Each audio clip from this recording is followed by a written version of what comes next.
വീഡിയോയിലേക്ക് എല്ലാവർക്കും സ്വാഗതം. സുധിയും ശ്രുതിയും കൂടി ഹണിമൂണിന് പോവാൻ വേണ്ടി തീരുമാനിക്കുകയാണ്. 5ന്റെ നയാ പൈസ കയ്യിലില്ലെങ്കിലും ശ്രുതി അത് പറഞ്ഞ ഉടനെ ചാടിക്കേറി സമ്മതിക്കുകയാണ് സുധി. പിന്നെ ഹണിമൂണിന് പോകാനുള്ള ടിക്കറ്റ് ബുക്ക് ചെയ്യാനായിട്ട് സുധിയോട് പറയുന്ന സമയത്തായിരിക്കും അവൻ ആകെപ്പെട്ട അവസ്ഥയിൽ ഇങ്ങനെ നിൽക്കുന്നത്.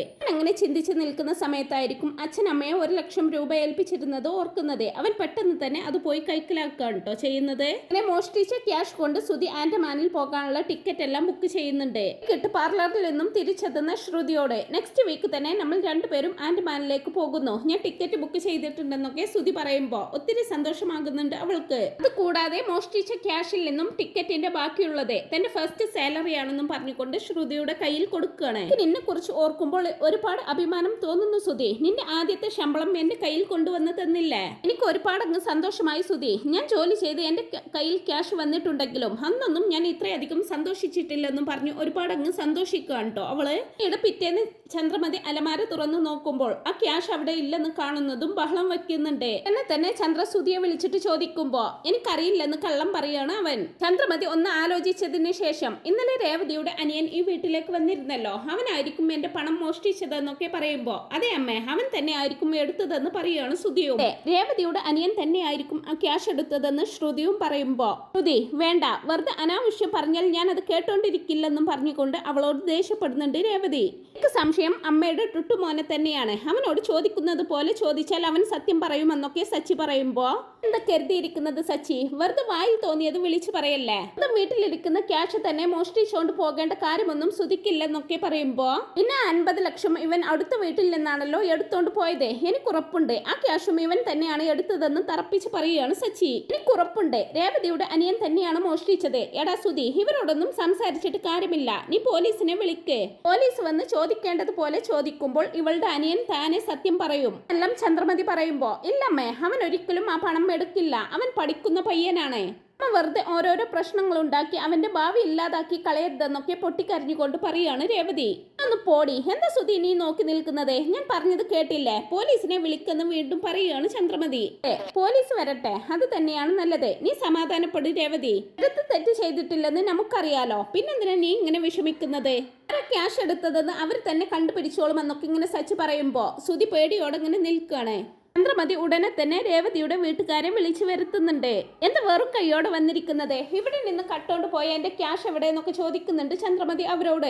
വേണ്ട, നിങ്ങൾ ഈ ചെയ്യുന്നത് വലിയ തെറ്റാണെന്നൊക്കെ പറയുമ്പോ എന്താണ് ഈ തെറ്റ്, എന്റെ വീട്ടിൽ കയറി 1 ലക്ഷം രൂപ മോഷ്ടിച്ചോണ്ട് പോയതാണ് നിന്റെ അനിയൻ, അത് കണ്ടില്ലേ, അവന്റെ മുഖം കണ്ടാൽ അറിയാം അവനാണ് അത് എടുത്തത് എന്നൊക്കെ ചന്ദ്രമതി പറയുമ്പോ ആന്റി വെറുതെ ഓരോന്ന് വിളിച്ചു പറയരുത്, ഞാനത് എടുത്തിട്ടില്ലെന്ന് പറയാണ് ശരത്ത്. ഇവിടെ ഉണ്ടായിരുന്ന പണം നീ ഇന്നലെ ഇവിടേക്ക് വന്നതിന് ശേഷമാണ് കാണാതെ പോയത്, പണം തിരിച്ചു തന്നില്ലെങ്കിൽ ഞാൻ പോലീസിനെ ഫോൺ ചെയ്ത് വരുത്തുമെന്നൊക്കെ പറയുമ്പോ വിഷമിക്കുകയാണ് ശരത്ത്. ശരത്തെ, നീ എന്തിനാ വിഷമിക്കുന്നത്, നീ തെറ്റൊന്നും ചെയ്തിട്ടില്ലെന്ന് എനിക്കറിയാം, നീ വെറുതെ ഇവരുടെ ഉമ്മാക്കി കണ്ട് പേടിക്കണ്ടെന്നൊക്കെ പറഞ്ഞ് അവനെ ചേർത്ത് പിടിക്കുന്നുണ്ട് സച്ചി. സച്ചിയുടെ അരികിലേക്ക് വന്ന് സച്ചി, ഇവൻ വീട്ടിലേക്ക് വന്നതിന് ശേഷമാണ് ആ പണം കാണാതെ പോയത്, ഇവൻ തന്നെയല്ലേ മോഷ്ടിച്ചിരിക്കുക എന്നൊക്കെ പറയുമ്പോ ശ്രുതി, അവൻ വീട്ടിൽ വന്നെന്ന് കരുതി ക്യാഷ് എടുത്തെന്നാണോ അതിനർത്ഥം, അവൻ എന്നെ കാണാനായിട്ടാണ് ഇവിടേക്ക് വന്നത്, എന്നോട് അല്പം സംസാരിച്ച് അവൻ കാപ്പി കുടിച്ച് അപ്പൊ തന്നെ പോവുകയും ചെയ്തു, ഇവിടേക്ക് വന്നെന്ന് കരുതി ക്യാഷ് എടുത്തു എന്നാണോ അതിന്റെ അർത്ഥം, വെറുതെ ഇല്ലാത്തത് പറയരുതെന്നും പറഞ്ഞ് അവളോട് ദേഷ്യപ്പെടുന്നുണ്ട് രേവതി. എല്ലാം എന്റെ തെറ്റാണ്, റോഡിലൂടെ പോകുന്നവരെയൊക്കെ കുടുംബത്തിൽ കയറ്റിയാൽ ഇങ്ങനെയൊക്കെ സംഭവിക്കൂ, സൂക്ഷിക്കേണ്ടതായിരുന്നെന്നൊക്കെ ചന്ദ്രമതി പറയുമ്പോ അച്ഛാ, ഇവരുടെ സംസാരം അതിര് കടക്കുന്നുണ്ട്, ക്യാഷ് എടുത്തിട്ടില്ലെന്ന് പറഞ്ഞില്ലേ, പിന്നെയും ഇവരെന്തിനാ ഓരോന്ന് പറഞ്ഞുകൊണ്ടിരിക്കുന്നതെന്നൊക്കെ ചോദിക്കുന്നുണ്ട് സച്ചി. സുധി മുന്നോട്ട് വന്നേ ആ ക്യാഷ് നീ എടുത്തിട്ടുണ്ടെങ്കിൽ അതങ്ങ് കൊടുത്തേക്കെന്നൊക്കെ ശരത്തിനോട് പറയുമ്പോ അത് കേട്ട് ദേഷ്യം വരുന്ന സച്ചിയാണെങ്കിൽ എടി ശ്രുതി, എന്റെ അച്ഛൻ കഷ്ടപ്പെട്ടുണ്ടാക്കിയ പണം നിന്റെ ഭർത്താവ് എടുത്തുകൊണ്ട് പോയിട്ട് അതിൽ നിന്നും 1 നയാ പൈസ പോലും ഇതുവരെ തിരിച്ചു തന്നിട്ടില്ല, അത് ആദ്യം തിരിച്ചു തരാൻ പറ, ആ പണം ഞങ്ങൾക്കെല്ലാവർക്കും അവകാശപ്പെട്ടതാണെന്നും പറഞ്ഞുകൊണ്ട് അവളോട് ദേഷ്യപ്പെടുന്നുണ്ട് സച്ചി. അങ്ങനെ പോയാലൊന്നും സത്യം ഒരിക്കലും പുറത്തു വരില്ല. എടാ സുധി, നീ എന്താ നോക്കി നിൽക്കുന്നത്, പോലീസിനെ വിളിക്കുന്ന വീണ്ടും ആവശ്യപ്പെടുകയാണ് ചന്ദ്രമതി.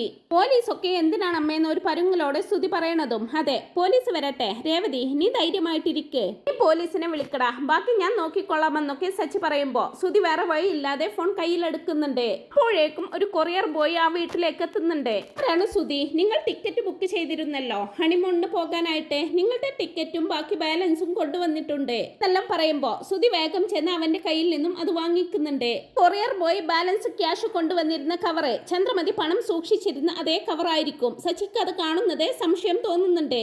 ഇതാണെങ്കിൽ ആ കവർ മറച്ചു പിടിച്ച് വേഗത്തിൽ റൂമിലേക്ക് പോവാനൊരുങ്ങുമ്പോ സച്ചി പിറകിലൂടെ ചെന്ന് എടാ നിൽക്ക്, ആ കവർ ഇങ്ങത്താന്നും പറഞ്ഞുകൊണ്ട് അത് അവന്റെ കയ്യിൽ നിന്നും പിടിച്ചു വാങ്ങിക്കുന്നുണ്ട്. ശേഷം ആ കവർ ഉയർത്തി കാണിച്ചുകൊണ്ട് അച്ഛാ ഈ കവർ ഏതാണെന്ന് അച്ഛൻ ഓർമ്മയുണ്ടോ? അച്ഛൻ അമ്മയെ പണം ഏൽപ്പിച്ചില്ലേ, അതേ കവർ തന്നെയാണ്. അച്ഛന്റെ ക്യാഷ് കട്ടെടുത്ത കള്ളൻ ഇവിടെ തന്നെയുണ്ട്, എവിടേക്കും പോയിട്ടില്ല.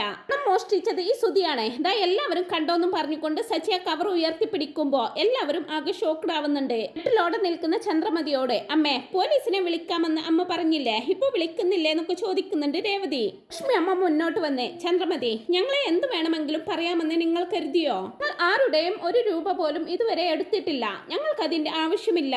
അധ്വാനിച്ചിട്ട് തന്നെയാണ് ഞങ്ങൾ ജീവിക്കുന്നതെന്നൊക്കെ ലക്ഷ്മി അമ്മ പറയുമ്പോ സുധിയെ ദേഷ്യത്തോടെ ഇങ്ങനെ നോക്കുകയാണ് ചന്ദ്രമതി. എല്ലാവർക്കും മുമ്പിൽ ആകെ നാണം കെട്ട് നിൽക്കായിരിക്കും ശ്രുതിയും.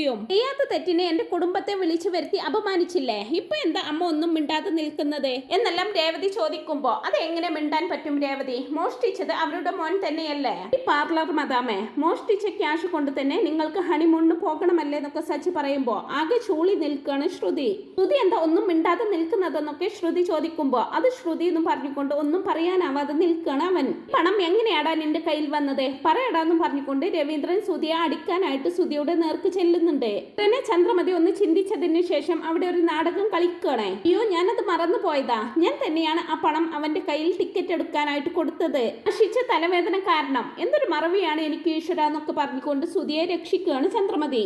നേരം സച്ചിയാണെങ്കിൽ കണ്ടില്ലേ എന്തൊരു അഭിനയം, വല്ല നാടകത്തിലും അഭിനയിക്കാൻ പോയിക്കൂടായിരുന്നോ, ഫസ്റ്റ് പ്രൈസ് അമ്മയ്ക്ക് തന്നെയായിരിക്കുമെന്നൊക്കെ പറഞ്ഞ് കളിയാക്കുന്നുണ്ട് സച്ചി. ചന്ദ്രേ നീയാണ് ആ പണം അവനെ എടുത്തു കൊടുത്തിരുന്നെങ്കിൽ നീ എന്തിനാ വെറുതെ ഈ പയ്യനെ കുറ്റക്കാരനാക്കിയത്? രേവതിയുടെ കുടുംബത്തോട് മാപ്പ് ചോദിച്ചേ മതിയാവൂ എന്നെല്ലാം രവീന്ദ്രൻ തറപ്പിച്ച് പറയുമ്പോ ചന്ദ്രമതി മനസ്സില്ലാ മനസ്സോടെ രേവതിയുടെ കുടുംബത്തോട് മാപ്പ് ചോദിക്കുകയാണ്.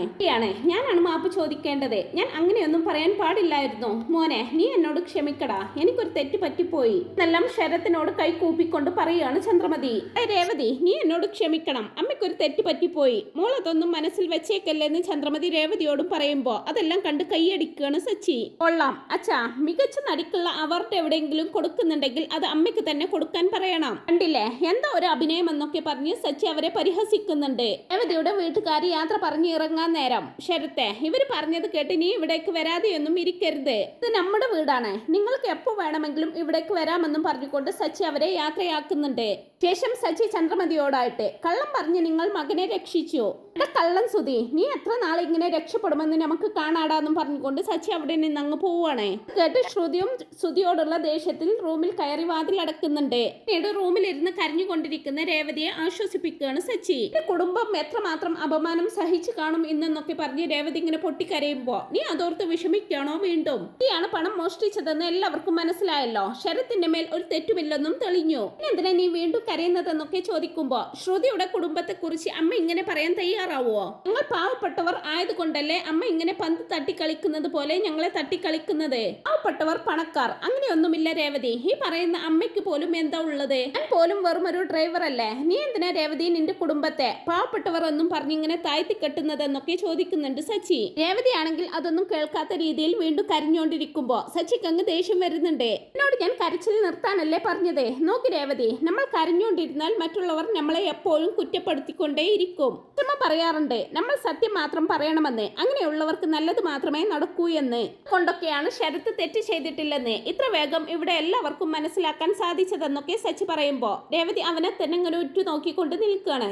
എന്റെ കണ്ണുകളെ നേരിടാനാകാതെ സച്ചി നീ എന്തിനാ എന്നെ ഇങ്ങനെ നോക്കുന്നത്? ഞാൻ പറഞ്ഞത് സത്യമല്ലേ? അവരുടെ മനസ്സൊന്നും ഒരിക്കലും മാറാൻ പോകുന്നില്ല, നീ കെട്ടുന്ന പൂ പോലും പല കളറുകളിലല്ലേ ഉള്ളത്, അതുപോലെ തന്നെയാണ് മനുഷ്യന്റെ കാര്യവും. പലരുടെയും മനസ്സ് പല പല രീതിയിലായിരിക്കും ചിന്തിക്കുന്നത്. അതോർത്ത് ഇങ്ങനെ വെറുതെ വിഷമിച്ചിരിക്കാതെ നിനക്ക് ഞാനില്ലേ രേവതി, നിനക്കും നിന്റെ കുടുംബത്തിനും എന്നും തുണയായിട്ട് ഞാൻ ഉണ്ടാകുമെന്നൊക്കെ സച്ചി പറയുമ്പോ ഓടി വന്ന് സച്ചിയെ കെട്ടിപ്പിടിക്കുന്നുണ്ട് രേവതി. പറഞ്ഞ് സച്ചിയുടെ ഷർട്ടിൽ പിടിച്ചു വലിച്ചുകൊണ്ട് അവന്റെ കവിളിൽ ചുംബിക്കാട്ടോ. അവളെ ചുംബിച്ചുകൊണ്ട് പിന്തിരിയാൻ തുടങ്ങുന്ന രേവതിയെ അതിനനുവദിക്കാതെ തിരിച്ചു കെട്ടിപ്പിടിക്കുകയാണ് സച്ചിയും.